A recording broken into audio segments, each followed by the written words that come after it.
I mean,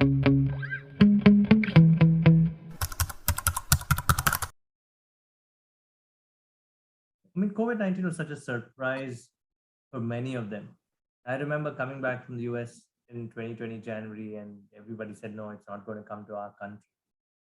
But it definitely changed a lot of people's lives. It gave them a lot of time to think about themselves. I think it was a much needed break for many of them. How did you handle it at that point of time? The lockdown in a way has become a forced offsite with yourself, right? I mean, which is what I alluded to earlier. That you are faced with questions which you were either trying to brush under the carpet or not really come to face with. And because there was time at home and nothing much to do, those questions kind of started bubbling up to the surface, and people were forced to confront them and seek answers. I mean, you talk of the Great Resignation. I think some of the roots of that Great Resignation are in that time of maybe going inward, of figuring things out. Uh, Maybe understanding that money, power, fame, all those things have a certain place. They are not the everything of what you are trying to do. And I guess the younger people understand this much better than some of us who have grown in a sort of a scarcity mindset, right? I remember that famous dialogue that Shashi Kapoor has in Diwar saying, "Ye दुनिया एक third class का डिब्बा है, seat कम मुसाफिर ज़्यादा." And we have grown up on that. So we will cling on to anything which is available without really asking whether you need it. And I think that the newer generation, the younger generation is much better at really asking, do I really need that seat, or can I stand from the other to church? That's perfect. So I like that change in approach to life. And that is, I think, what is also a lot of people are saying that, okay, I really want to spend time with my family. I really want to spend time with my friends. If that means working only 4 days a week, so be it. I mean, there are so many people who have opted for a shorter week now.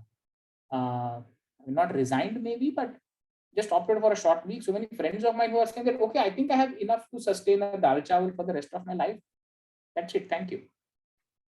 So many people doing it.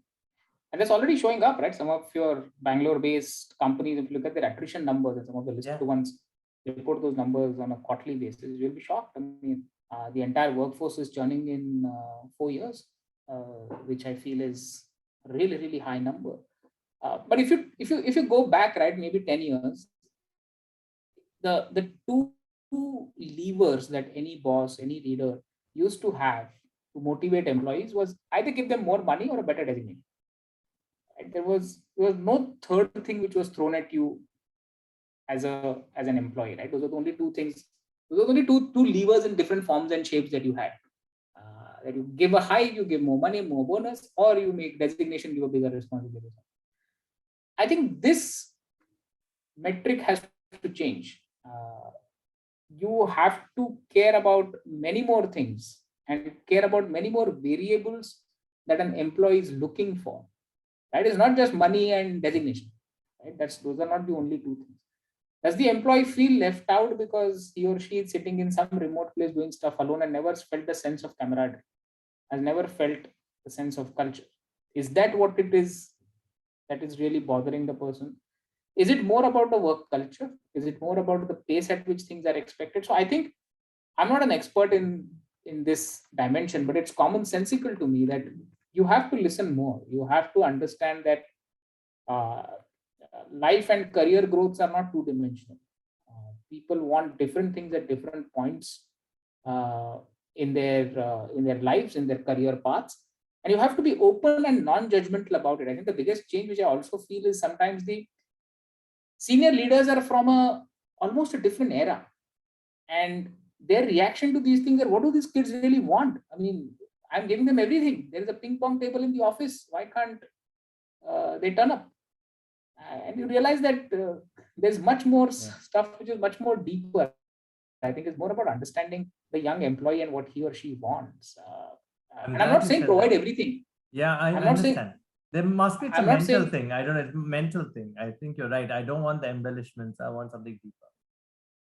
Yeah, exactly. So I think it's important, at least at step one, to put yourself into the shoes of a 20-year-old. Have that conversation. Right? You are a 50-year-old chief HR officer, you hobnob with your CEO and CFO and CTO. Why not spend a day with the rank and file? Why not? And that's not just for the HR officer, for everyone, right from the CEO. Why not just spend a day with the newest people in the company and ask questions rather than giving bhashan? Ask questions about what they want, what drives them in life, what are their biggest challenges, what are their biggest fears, what are they looking forward to?